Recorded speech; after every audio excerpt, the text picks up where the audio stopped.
भगवान उससे प्रसन्न हुए और उसके सामने प्रकट हुए। उन्होंने कहा कि तुम मांग सकते हो कोई वरदान, उससे मैं प्रसन्न हूँ। उसने कहा प्रभु मैं एक ही वरदान मांगता हूँ, आपने मुझे दर्शन दिए, मेरा कल्याण हो गया, लेकिन मेरी प्रजा का कल्याण हो जाए, आप संपूर्ण प्रजा को दर्शन दे दें। भगवान ने कहा कि ठीक है, एक पहाड़ बताया, उस पहाड़ पर मैं सुबह मिलूंगा और तुम प्रजा को लेकर तो आ जाना। राजा ने अपनी प्रजा को ढिंढोरा पिटवाया कि भगवान से दर्शन होंगे, भगवान आपसे मिलेंगे, इसलिए वहां चलना है। जब सब प्रजा को लेकर वो राजा चले, राजा रानी सब, तो रास्ते में क्या हुआ, पहला पर्वत मिला और वो तांबे का था, तांबे के पदार्थ में पड़े हुए थे। काफी लोग उसमें समझाने के बावजूद रुके नहीं, अपने रास्ते को छोड़कर तांबा प्राप्त करने के लिए उसमें चले गए।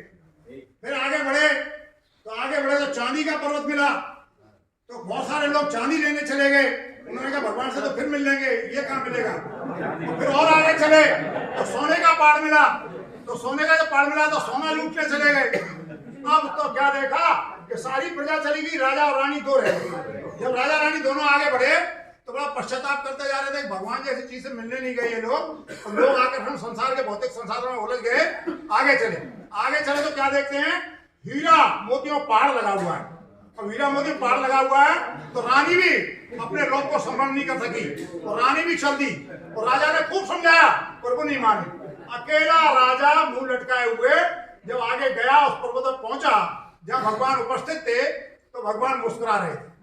उस राजा ने पूछा प्रभु मेरा चेहरा उतरा हुआ है और आप मुस्कुरा रहे हैं, कारण क्या है।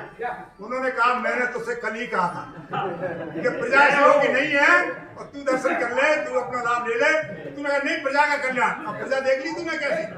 तो प्रभु हमारे को राजा की तरह हमारे चंसोरिया जी ने रास्ता दे दिया अपन को कि भगवान मिल लो, अपना कल्याण कर लो। और हम अपने भौतिक आकर्षण में उलझे हुए हैं, अपन वहीं रह जाते हैं, नहीं आते। इसलिए सबसे हाथ जोड़कर निवेदन है, सबके शिष्यों में निवेदन है, सब लोग आए, सब लोग आकर के इसको भव्यता प्रदान करें, यही मेरा निवेदन है।